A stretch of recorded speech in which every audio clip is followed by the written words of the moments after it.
let's see here, fermentation, just kind of like fire and, animal domestication. It's like, it has roots so ancient that who even knows who invented fermentation in the first place, in terms of, I took an enology class in college, which is the brewing of alcohol, and it's basically the first alcohol that was brewed was probably some wild grapes that fell into a recess in the ground and then just kind of sat there and did their thing, all the natural yeast on the skins of the grapes, and someone came along and must have been real thirsty because they decided to drink this weird frothing mix of stuff in the ground, and there you had, the first wine. And so I imagine kombucha is very similar in terms of its origins. It is thought to have originated in the Far East, where we couldn't tell you. There are tons of myths regarding its origins. The name kombucha, I have heard a tale told of a Dr. Kombu, who was a Korean physician who was summoned to Japan to treat the ailing emperor with his magical cha, which is Japanese for tea. So you have Dr. Kombu's cha, kombucha. There you go. I don't know how true that is, but there you go. And so I would say it is what's called a functional beverage. So, I would say moderation is key. Just in terms of if you've ever overdone it on sauerkraut or something that's very fermented, it definitely gets you going, if you know what I mean. So it's very much, you don't need to drink a whole lot of kombucha every day. That can be an expensive habit, speaking from experience, because I certainly started brewing kombucha because I was spending so much money at Pilgrim's buying kombucha. But the cool thing about Pilgrim's is they have all these neat varieties for you to try and all these different styles and whatnot.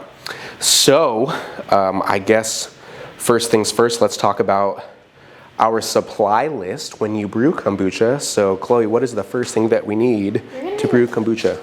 You're going to need a fermentation vessel. A fermentation vessel. So that will be anything in which the fermentation process will be taking place. I always prefer glass just because it's fun to see what's actually happening in the fermentation process.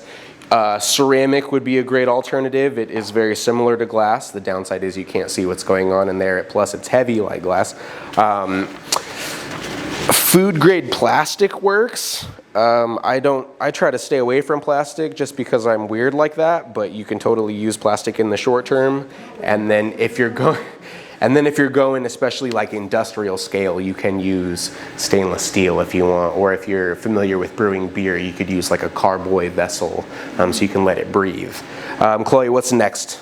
You're going to need a vessel cover. A vessel cover. And so typically I use a coffee filter just because it's kind of already pre-formed to the shape of your fermentation vessel if you use something like this. You can use a paper towel, you can use cheesecloth, you can use just a regular towel if you like, but basically anything that's breathable. The kombucha fermentation process is anaerobic fermentation, so you need oxygen to keep it going.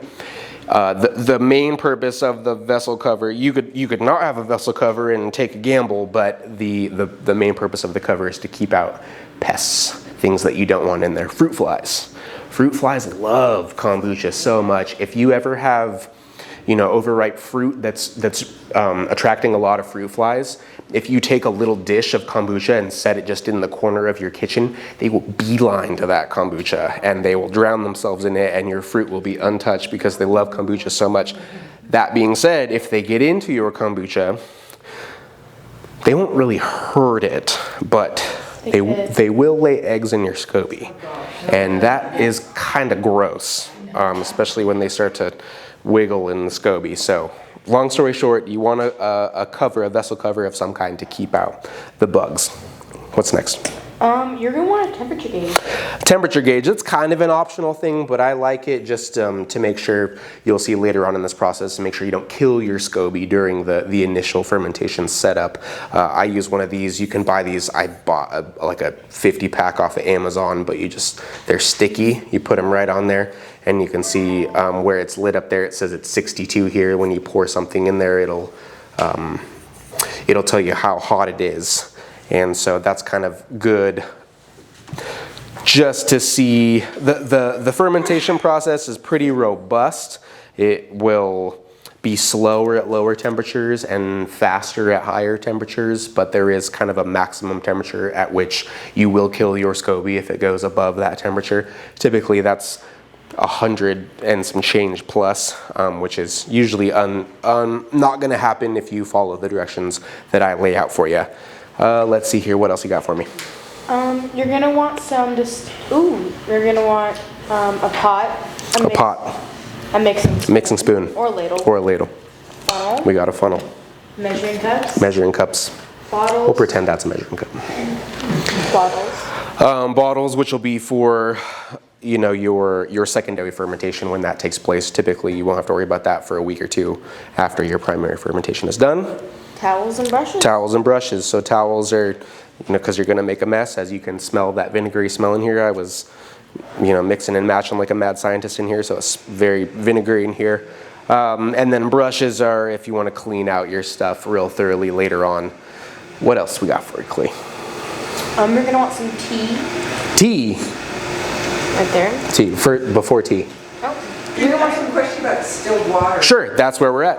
Okay. I have a zero water filter. Is that like a reverse osmosis, or what is that? Well, it's a really nice. Just a good carbon. It's a really good. Okay. Well, basically, the thing with the water is the fermentation process will be optimized if you have nothing in the water besides the tea, because when it comes down to it, you are feeding this starter culture of bacteria and yeast, and so that will be slightly hindered if there are any minerals present of any kind. Unless you have some sort of crazy Flint, Michigan like poison water, it shouldn't destroy your fermentation by any means, but the best possible starter will be distilled.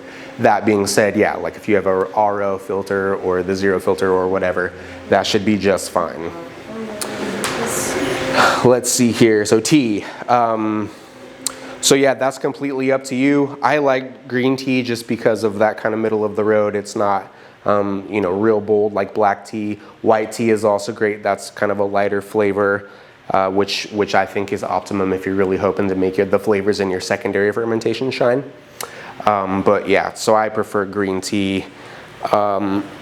Herbal teas and floral teas can be included if you like. You just will want to do your research. For example, kind of along the lines of your honey question, if you start your primary fermentation with chai, that being kind of a spice and herbal tea, the clove has a natural antibacterial property, and so that will hinder your fermentation if not stop it outright. So chai is a great secondary fermentation flavor when you're not worrying about actually brewing the kombucha, you're just imparting flavor to it. But for the primary fermentation, you probably want to avoid chai.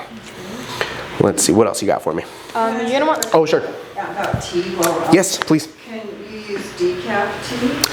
Yeah, I think they are very impartial to whether or not caffeine is present. It's very much more the tannins and some of the polyphenols and things that they're feeding off of.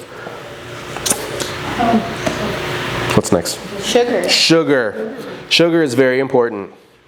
This here is just organic, unbleached, white cane sugar. I know sugar's scary. You know, especially in recent years, sugar is the enemy. The sugar is not for you. Hardly any of the sugar will be left over at the end of this process. This sugar is for your SCOBY. It basically eats the sugar and excretes all kinds of good things, namely, apart from alcohol, which will, if you do it right, distill out of it. But you're also going to get a lot of amino acids, you're going to get a lot of vitamins, you're going to get a lot of minerals, and then the SCOBY will build upon itself using the sugar as well. And so don't worry about the sugar. This is 1 cup of sugar, which we will be adding to a 1-gallon brew, if that's a reference for you. And so it's not a whole lot of sugar, and it becomes even less sugar by the time the process is over. You're gonna want a SCOBY. SCOBY. So you can see these funky looking guys. These are SCOBYs, starter cultures of bacteria and yeast. They are a symbiotic organism. Basically, it's, you know, from when I started teaching this class to now, the research has changed, you know, and it's funny because this is such an ancient process that you'd think we'd have the style down by now, but There are at least 2 different strains of bacteria and yeast in here, but probably far more than that. I want to say it's the bacteria component. No, I'm sorry, the yeast component is the component responsible for metabolizing the sugar into all of the secondary products. The bacteria component is what actually builds the SCOBY itself. And so the SCOBY is, what you can see is mainly cellulose, which I don't know if you're familiar with biology. Cellulose is the primary component in a plant cell wall. This is not a plant, this is something alien, but it does build itself out of that cellulose component. And so cellulose being a primary carbon-based molecule, that's what most of the sugar will transform into, is the physical bulk of the SCOBY. But in order to jumpstart your fermentation process, a SCOBY is optimum because you already have essentially like a node of these life forms that are going to jumpstart this process for you. However, if you don't have a SCOBY, which fortunately for all of you at the end of the night you will, you can, for example, if you had a fruit fly infestation and you just had to scorch earth the whole thing and start over, the cool thing about this GT's, this light blue one, this original flavor, is that you can actually grow a fresh SCOBY straight out of a bottle of just that. All you got to do is take it out of the fridge, pour it in a little cup, put something over it so that it can breathe, and just let it sit. Maybe add a little pinch of sugar to it if you want to really get it going. And within a week, you'll have this little film form at that liquid oxygen boundary, and that baby SCOBY will start to grow. Yeah. So you don't put that in the tea, just pour that in a cup? You could if you wanted to, but this is the best way to do it, is to use an actual SCOBY. Yeah. Plus this over fermented vinegar in here that I'm including is like the GT's kombucha, but on steroids. This is virtually undrinkable. This would be like drinking apple cider vinegar. It's very, very vinegary, but it is also very, very potent. You can see it's very cloudy, so it has a lot of that yeast and bacteria present in the liquid itself, in addition to the SCOBY. So. What's next? We're gonna start the 1 gallon brewing process. Well, it's a starter kombucha. So we did talk about that a little bit. This basically just that starter speeds up the process. You can use a little bit of distilled white vinegar. That's just to reduce the pH of your brew, which will be a more optimal environment for the fermentation to take place. And then let's see here. You're talking about the primary, so when we get these. Yes, this is all your primary fermentation. Okay, so should we add a little bit of apple cider vinegar? Honestly, if you have just this should be perfect. This is the starter kit other than what we're going to do this evening. And so. What should be the pH of the? Well, so your distilled water would be, it should be exactly 7. And so anything lower than that would be good, I would say, all the way to, oh gosh, 5 is between 4 and 5 is probably starting to push it, because I think that's where you're getting into like it will be more sour than like orange juice territory. And beyond that point, it's probably not super enjoyable to drink unless you prefer the more vinegary beverages. I know like Bragg's has that apple cider vinegar beverage out there that if you like apple cider vinegar, that stuff's great. But if you're not a fan, it's a little rough. Hey, I have a question Sure. about vinegar eels. What is that? Oh, so that would be another, it's a nematode, and it is another pest that you might encounter. Highly unlikely. In the years that I've been doing this, I've never encountered them. I feel like that might be a more warm weather thing. But once again, as long as you have it covered, like coffee filter, whatever, and then a good solid rubber band around the top of it to keep anything out, you shouldn't have to worry about that. Gosh, I forgot about the vinegar eels. Thank you for. That was just as a conversation starter. Yeah, where even is that? I made this so many years ago. Are they edible? It's on the line at the starter. Are they good? Oh, is it? Okay, cool. Oh, okay, but avoid apple cider vinegar. You can have vinegar eels. There you go. So that must have been something I read in that kombucha book that I read a long time ago. Cool.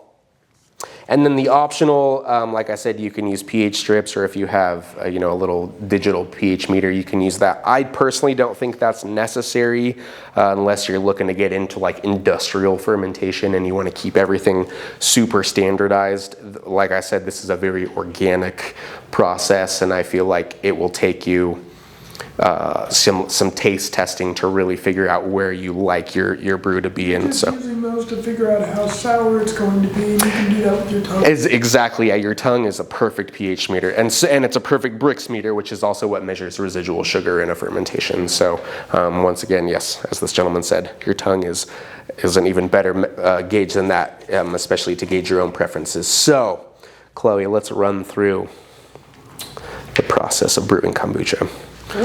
So we're going to need 14 cups of distilled water. So that's about a gallon. There you go. Preferably cooled, and I'll explain why you want it cooled down in a little bit. In fact, Holly, I'm so sorry I didn't grab that chilled. You're amazing. Thank you. Because mine is not cold. There we go. Okay, next you have 6 to 8 tea bags or 12 to 20 grams of loose leaf tea. Once again, this is very much based on your preference, how strong of a tea flavor you want to start with or not. This is 8 tea bags here of just organic green tea. This is 4 cups of hot water. And honestly, as we've been talking, like I said, don't oversteep it. This is probably oversteeped all the heck, so this will ultimately probably result in an over-fermented kombucha vinegar batch, which I will use to start another batch of kombucha. You have one cup of sugar. And I guess I could quickly go back to sugar real fast. The organic cane sugar is ideal just because it's basically pure sugar. You can use honey, if you like.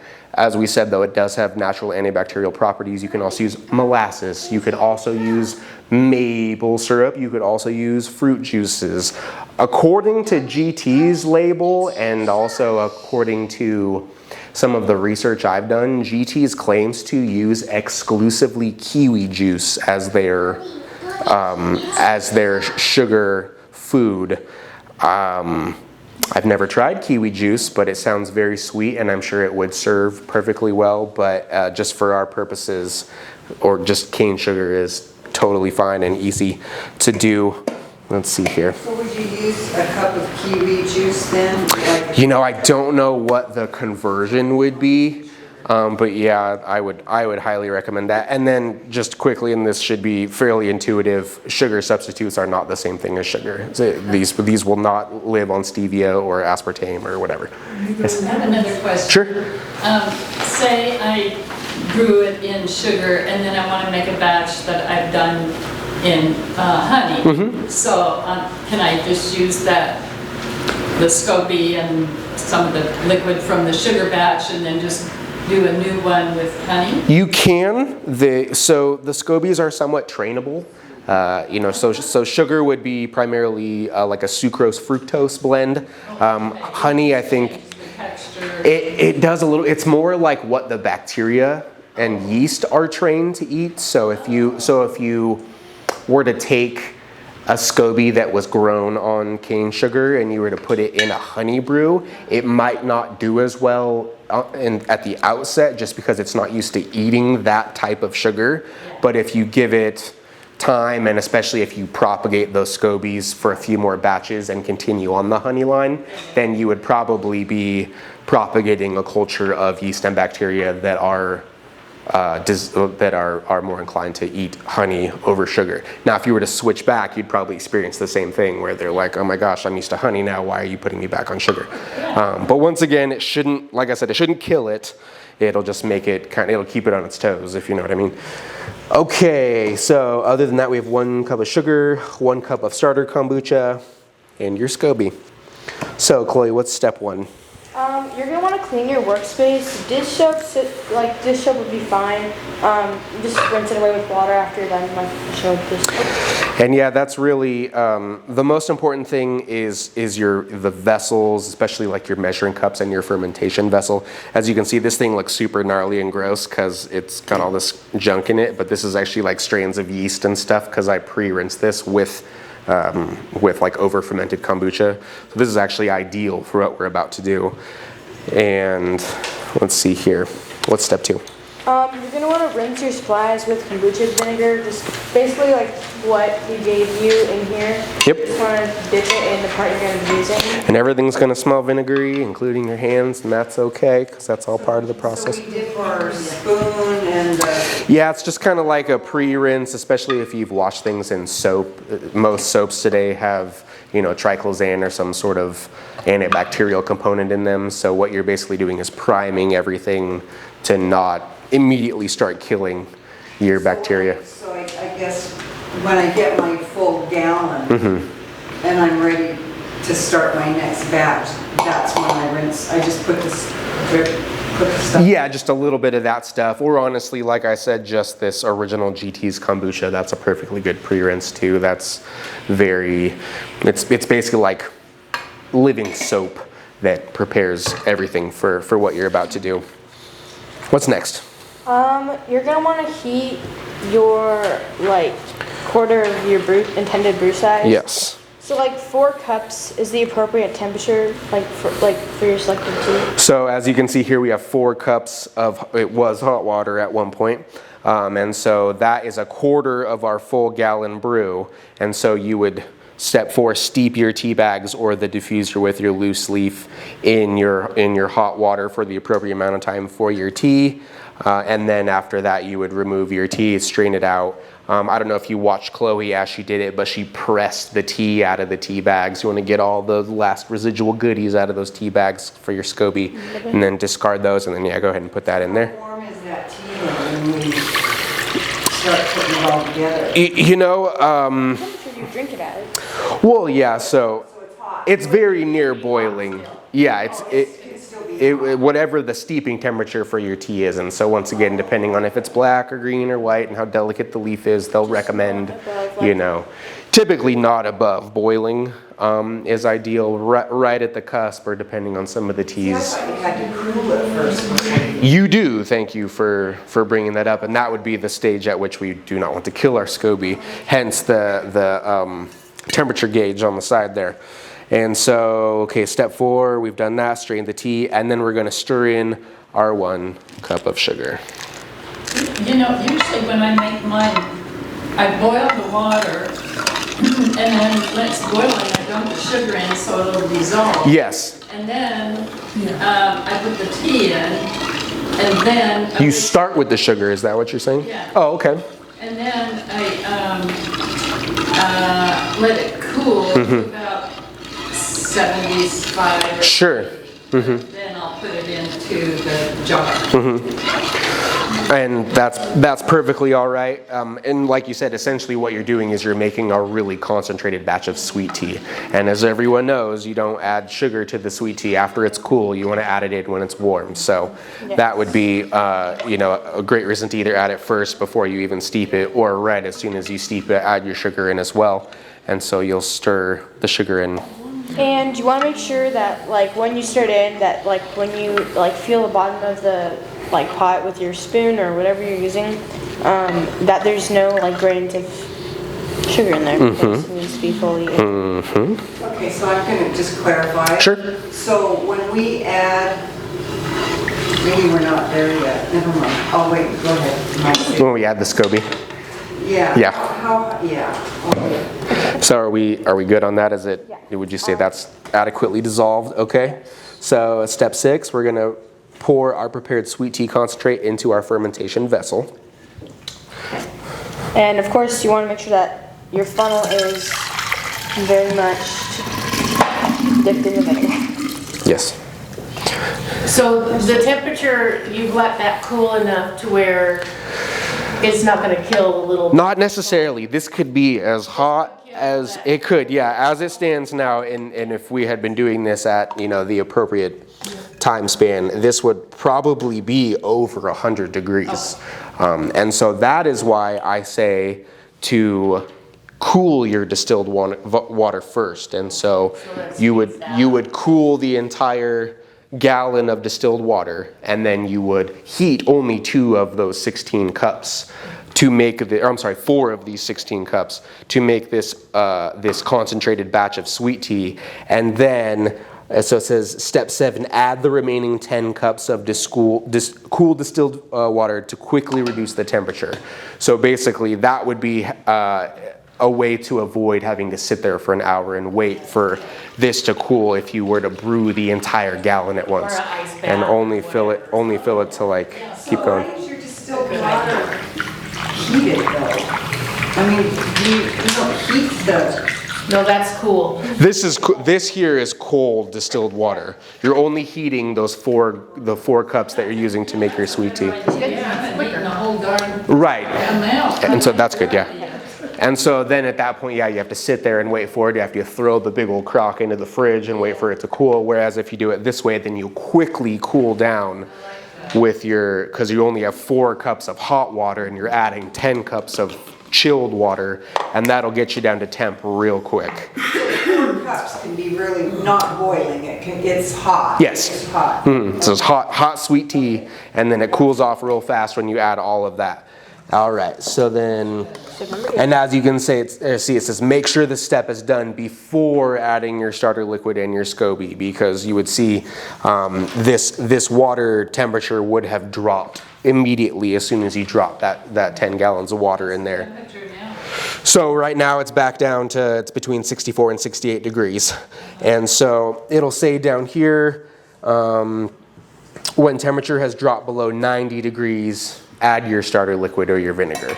And so this would be your starter liquid or your vinegar. This is your over fermented kombucha. I just pulled it out of my SCOBY hotel here. But you have the same thing in here. Yeah, and that's all going to be in there. And so go ahead and add that there. And that's basically like a super nutrient jump starter to your fermentation process, because there's already so much. Actually add a SCOBY to that? We will, yeah, we'll add. In fact, no, we haven't yet, but I'll have Chloe add a SCOBY here. Oh, she's just adding the rest of the. She's just adding, yeah, she's filling up.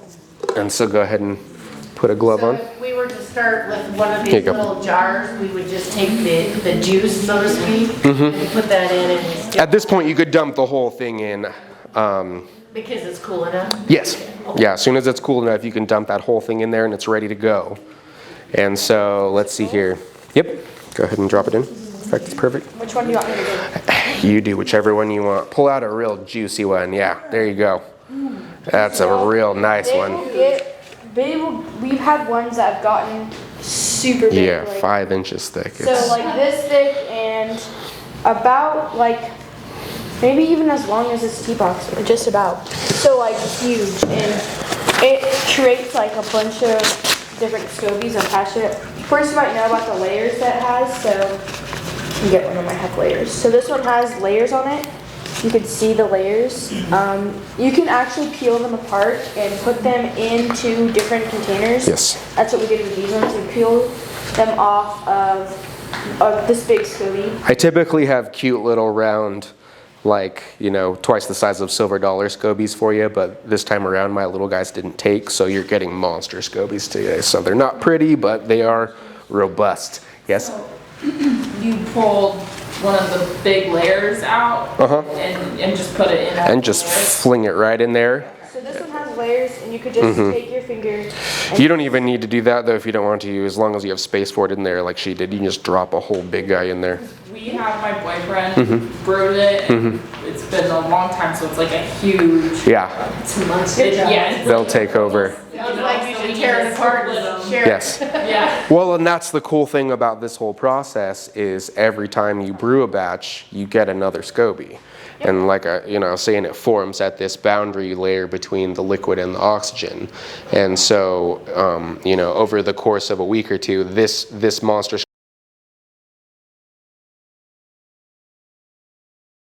here, it will start to. it'll probably sink all the way to the bottom. And But that's, it will have something on top of it that looks yes, like this. and then you'll have another one grow at the top layer here. And that's kind of the cool thing about having a glass fermentation vessel, is you can watch it like over the course of the day, this weird, seemingly inanimate object will migrate up and down in this jar, and you're like, what is going on in there? That thing is alive.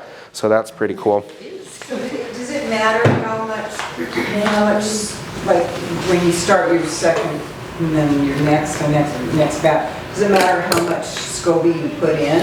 Not really. It's really a matter of surface area. So like if you're throwing in a SCOBY that's 5 inches thick, it's probably not going to be that much better than throwing in one that's only 1.5 inches thick. Because, you know, a lot of that, it's locked up in a big old hunk of cellulose, which is why, as Chloe said, you can just peel them. And, but typically in order to get a SCOBY that thick, you need to let it sit for 6 months to a year. Yeah.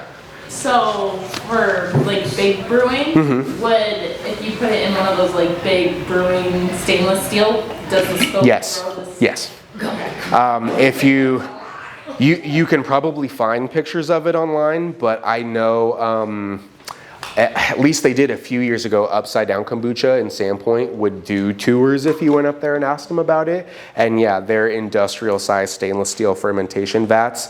The SCOBYs are 6 inches thick and bigger, you know, than this table, and they probably weigh 100+ pounds, and that is a legitimately a living organism, you know, so it's very neat. So let's say step 10 is place your breathable cover over the fermentation vessel and secure tightly with a rubber band or a string. I'll replace this paper towel when I get home with a coffee filter, but once again, as long as it's breathable, you have to make sure oxygen can get down there into the fermentation process, but that's literally all it takes, is something super easy like that. And then lastly, step 11, you place your fermentation vessel in a location where the temperature will remain fairly consistent and out of direct sunlight. And so this time of year, it's a little hard depending on the heating situation in your house. I think that's why my little SCOBYs that I usually make didn't take, is because the temperature dropped so abruptly this last week or two that they're just not quite, they're kind of these ephemeral little like wispy pre-SCOBYs that are just starting to, but I think it has been under like 70 degrees in my house a lot of days, so they're just not quite ready to go. I know I have read tips on if your house runs cold, you could put your fermentation vessel into your oven, especially if there's a pilot light, and don't turn it on. And don't forget that it's in there before you preheat the oven to bake your cookies. But you know, that is a good place that's insulated that will keep your fermentation going. Otherwise, if you have, you know, a place close to a furnace or, you know, a pantry that stays fairly warm. I have a friend, when I got my first SCOBY, she had a plant warmer thing. Oh, there you go. And she just put it around the jar. That's great, yeah, anything like that. And you know, as I said, as long as it's, I would say you'll get diminishing returns above 85 degrees. I'd say right between like 78 and 80 degrees is probably the optimum fermentation temperature, and above that, you'll have diminishing returns till you hit like 90 to 95, and then your SCOBY's going to be like, oh, this is too hot. Please cool me off. Yes, precisely. So the length of your primary fermentation depends mostly on the temperature, like we were saying. For my personal taste, will run a primary fermentation, you know, assuming it's about 75 degrees in the house, for 10 to 14 days. I like it just a little bit on the vinegary side, but once again, there are so many factors in this process that you kind of have to figure out in your particular location and for your particular tastes, how far you want to let that primary fermentation go before you move on to the secondary fermentation. Let's see here. 1 gallon between 75 and 80 degrees should have a nice balance around the 10-day mark. Bottle it a little earlier if you want to use some of that residual sugar to add carbonation to your secondary fermentation. And so, I don't understand what that means. So that means if you were to let your primary fermentation go just on your countertop for more than, let's say, 3 weeks, most of that sugar will then be converted into SCOBY, as well as you know, just the general probiotic content and all the polyphenols and amino acids of the liquid itself. But if you want, and so if you were to then take that kombucha, put it in a bottle, cap it with an airtight cap, and then let that sit in your pantry, that would be what's called your secondary fermentation. There wouldn't be enough residual sugar left in that liquid to really impart a nice carbonation to it.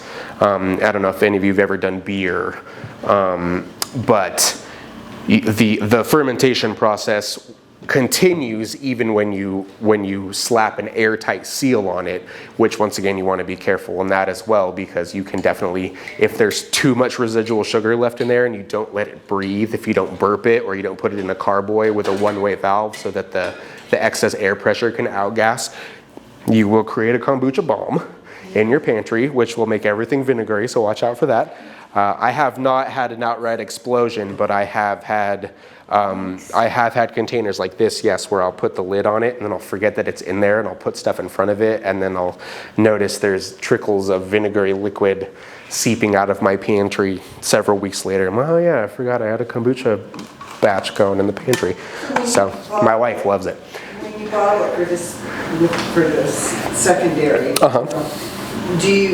should refrigerate it, right? Only when you're ready to stop the secondary fermentation, yes. And so we'll get to that. So secondary fermentation and flavoring. If you're going to filter your primary fermentation, you should do so before adding any flavors. So you'll notice a lot of the commercial kombuchas that come out, like for example, especially that GT's original kombucha, it is very transparent, it's very see-through. There's no, little murky floaties or anything in there.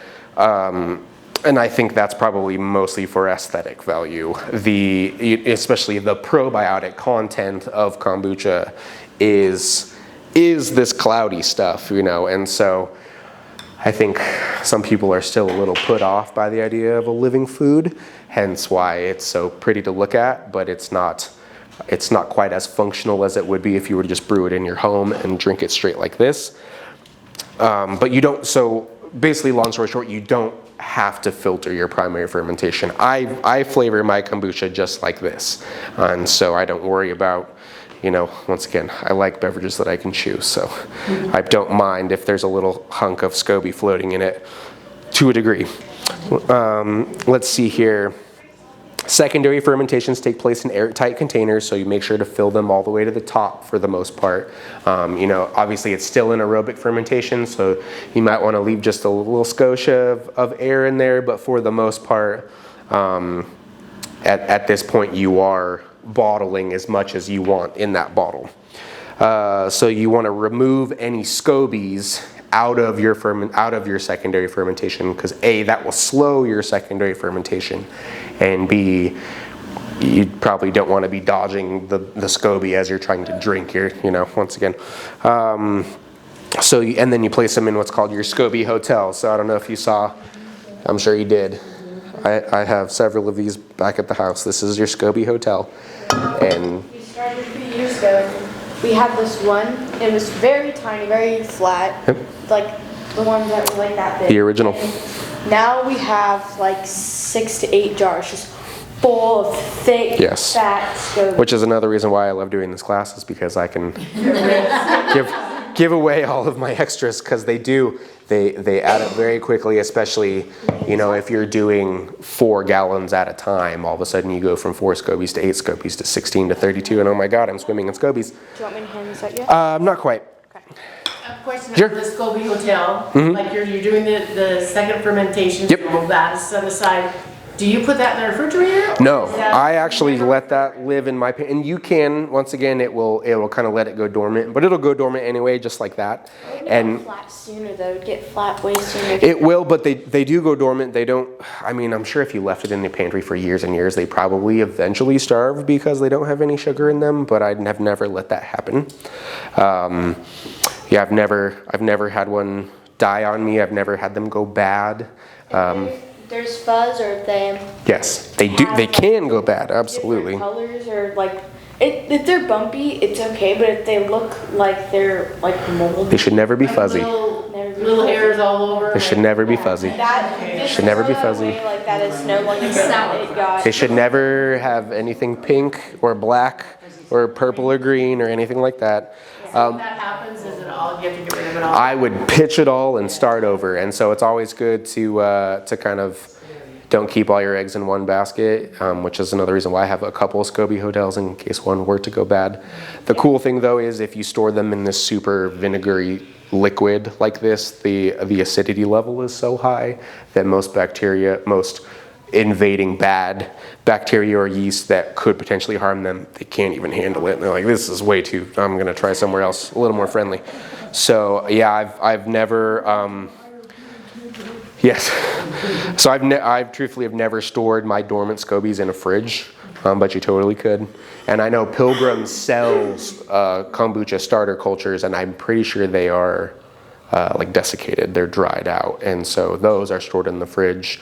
Probably just for storage and distribution purposes. But as soon as you throw them in something like this, they rehydrate and they're ready to go. Let's see here. Be sure to stir your brew, your primary fermentation prior to bottling to distribute all of those little floaties in there.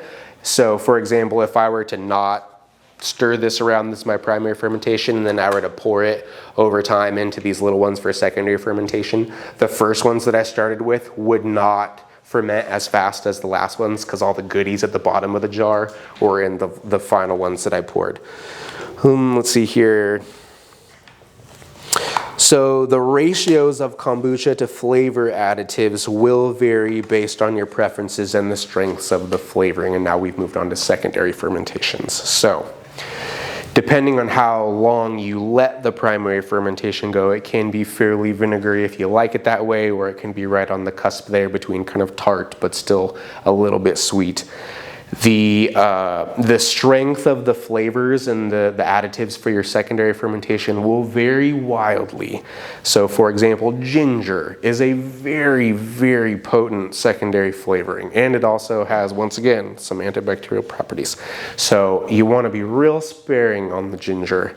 And if you go and you look at a lot of the kombuchas out on the shelf, a lot of them have ginger because ginger is a superfood and it's really good for you, but a little bit goes a long way. So if you're going to add ginger to your brew, I have used both fresh, I guess I probably blended it. I don't think I modeled it or anything, or you can use ginger juice.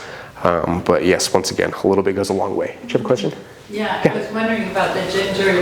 You just kind of peel it and then put a piece of about the size of a finger in there? So once again, it's kind of about surface area. So if I were going to use fresh ginger, yeah, I would either mince it or pureeing it or grate it. Yeah, you could do that. But once again, the strength of the flavor imparted by minced ginger will be far stronger than if you were to just throw a hunk of ginger into your brew.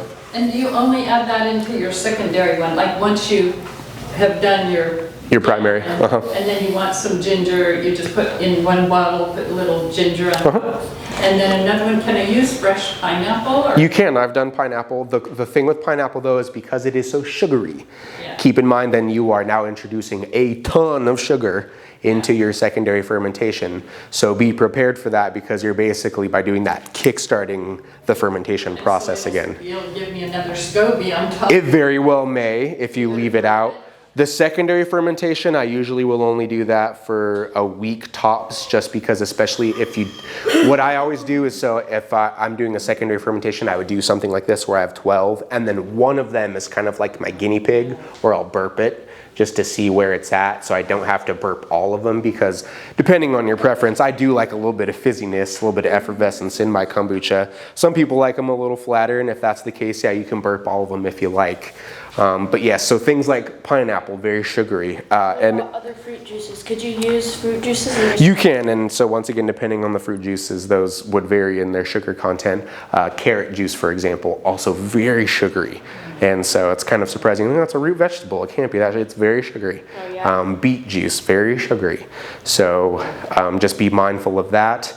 That kombucha book that I was talking about has some fun additives for your secondary fermentation, where they call it I think they call it the German grandmother, where they say in your secondary fermentation you add like 3 or 4 raisins, and all of that that residual yeast on the skin of those raisins will kickstart your fermentation even harder. And so that's a good way, if for those of you 21 and older, could very well brew your own alcoholic kombucha. And so you're basically making, basically, yeah, which as last time I checked, we also sell here at Pilgrim's. They're in a number of varieties. Yeah.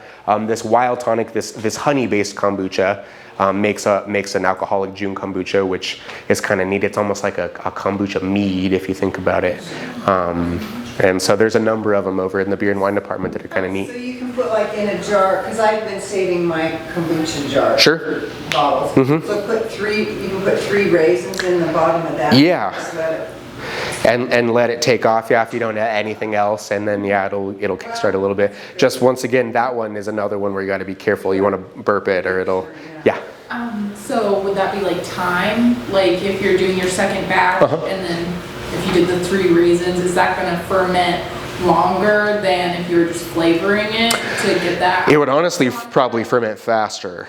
So it's based on what you're putting. Yes, very much so, dependent upon that. And so over the course of my time here at Pilgrims, when I was really into brewing kombucha, I would try to replicate a lot of my wife's favorite flavors.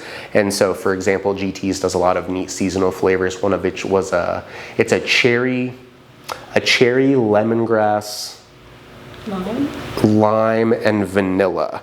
And I've gotten really good at replicating some of them, like for example the tantric turmeric by GT's, that's carrot juice, turmeric, and ginger. I can recreate that like no one's business, which is really good. But when I first did that cherry lemongrass one, I saw that there was vanilla in the ingredients, and so I said, oh, that should be easy. So I just threw like probably a quarter of a vanilla bean into probably a brew about this big for a week.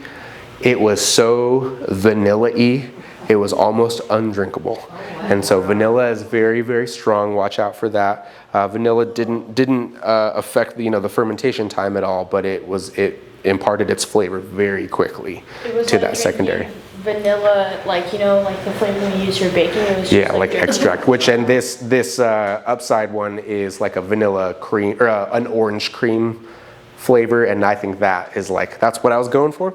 It's not what I got. So That one's so good. it is. It's very good. Yes. Can you use oils, like lemongrass oil or various oils? You could if they were what's the word I'm looking for? Edible, I guess is the word I'm looking for. Food grade, you wouldn't want to do like a butane based essential oil or whatever. But generally, like fresh fruit, like part of a pear. Yes. And so things like that, once again, you could do puree if you like, but that would impart kind of a cloudiness to it. Or you can just, almost like a sangria, you could like dice it into, like 1-inch cubes and just throw those in, and then you could filter them out later. I've actually done in that lemongrass one, my first time I ever did that, I juiced the lemongrass, which if you've ever messed with lemongrass, it's so fibrous that gosh, probably $10 worth of lemongrass gave me like an ounce of juice. So for something like that, once again, rather than juicing it and losing probably quite a bit of flavor and all of that pulp that I discarded, I would probably slice it lengthways and then just put the whole pieces of lemongrass into that secondary fermentation and let it impart the flavor that way. Yes. So how long do you let it sit? Because I guess my whole goal here to do, which is the main reason I'm taking this class, is to know how to flavor my second. So if I've got my gallon and I want to flavor the whole gallon and then bottle it. So once I flavor everything, do I let that sit then to let the flavors infuse? Yeah, so if you wanted to flavor the entire gallon, what I would do is I would remove the SCOBY and then put whatever flavor additives you would like in there, and depending on what they are, recover them and let them sit for several days. Maybe no more than 5 or 6, depending on, and once again, that fermentation will continue unless you put an airtight seal on it, and that'll slow it down a little bit. But yeah, once again, it's very much kind of a crapshoot on. It is very much so. Yes. What cayenne pepper do I add to a gallon of? That one, it's another one that a little bit goes a long way. I have done, it was actually really good. It was a mango, lime, and cayenne one. And it was really good, but boy, it was hot. Yes. Fresh chilies or? We have a friend who grows his own organic cayennes and then powders them. And so we use his, which is kind of neat. But You could totally use fresh, but I know, like, for example, that GT's Cayenne, I'm pretty sure they just use powdered because it's in the bottle, you know. You can see the little red flecks of pepper. That brings up a question. We grow a lot of things, mostly chili. Can you put a SCOBY in your garden? That's a great question. You totally could. It's great as, I don't know, call it fertilizer because it is primarily, sure. It's primarily like a carbon-based substrate, but yeah, I mean, it biodegrades just like, I think it totally would be. It might attract like bird Sure. prey though, like because birds would love to eat that. Bugs. Which bugs? I mean, I think it would encourage a healthy like microbiome in your garden, and yeah, and it's crazy too. The alternative uses for these, like I was saying earlier, that book says you can use your over fermented vinegar as like a facial toner or as like a foot bath. There are people who take those big fat scobies and dice it into like, 1/2-inch cubes and season it like taco meat, and you can eat it just like, taco meat because it kind of has that meaty texture to it.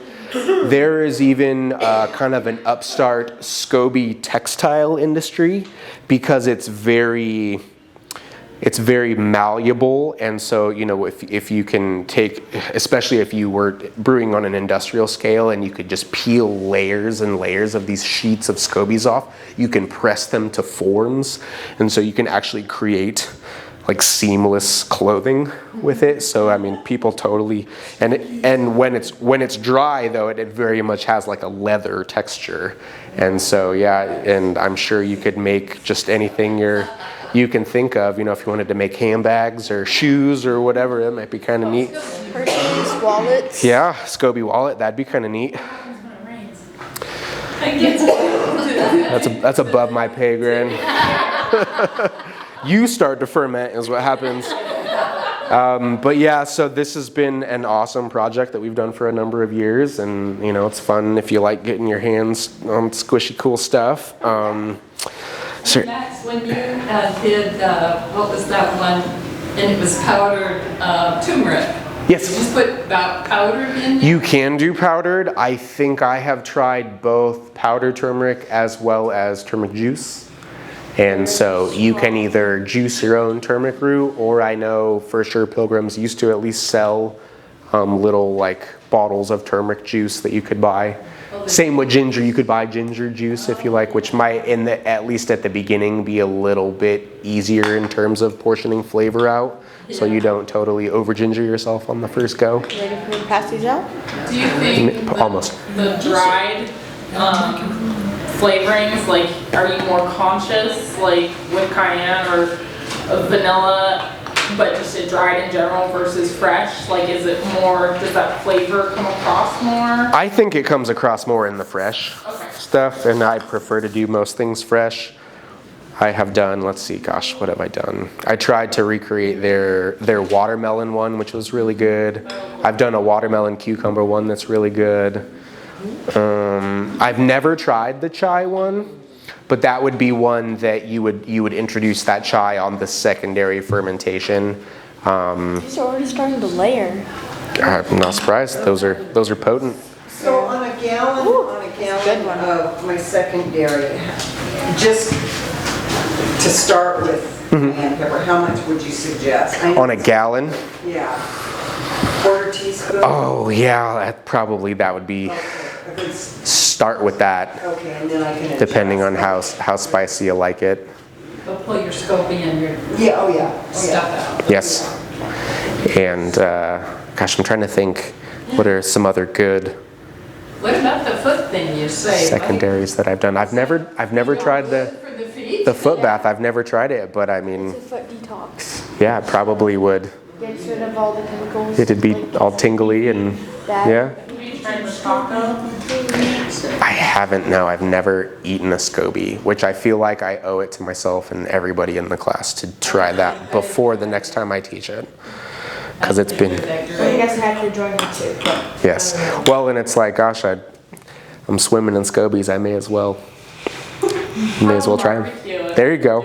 Yeah. Take a pull. Once you put your SCOBY back in your hotel, you put more tea? Do you put more sweet tea in the hotel? You don't necessarily have to. I always try to keep like a little bit of residual over fermented kombucha vinegar handy just as like a storage spot for the SCOBY hotel. But once you start your process, you will almost always have extra kombucha left over that you can, and you know, like, so for example, for this, if I bottled it, I'd probably have maybe 20% of it left over, and I would just let that sit and continue to ferment, and then that would be my starter liquid for my next batch. And so, you know, I typically in the past have done from the SCOBY hotel. No, not necessarily. Yeah, it's all it's all one and the same. And I got my first SCOBY from Ryan Black, who is the deli manager here at Pilgrims, and that was probably 4 or 5 years ago. And from that one SCOBY, I have propagated everything you see here, plus 4 other classes worth, plus everything I got at home. So, yeah, and I know Jess, who works here and is kind of one of the points of contact for this class. She has grown a large community of SCOBYs from the SCOBY that I gave her, which I got from Ryan. So it's kind of a very neat thing where you can kind of pass it along to your friends and neighbors and family, and it just keeps on giving back. So, yeah. Do you have any other questions, or Well, I have a question about the temperature. Sure. How important is that?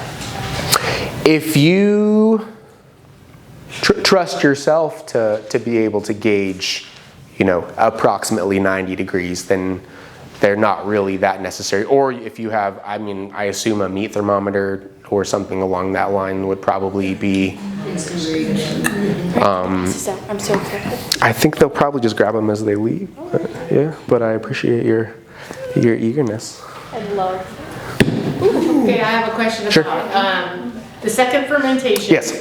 And you've removed the SCOBY and you've put the flavoring in that you want. Now that has to be an airtight container. You don't put paper on it.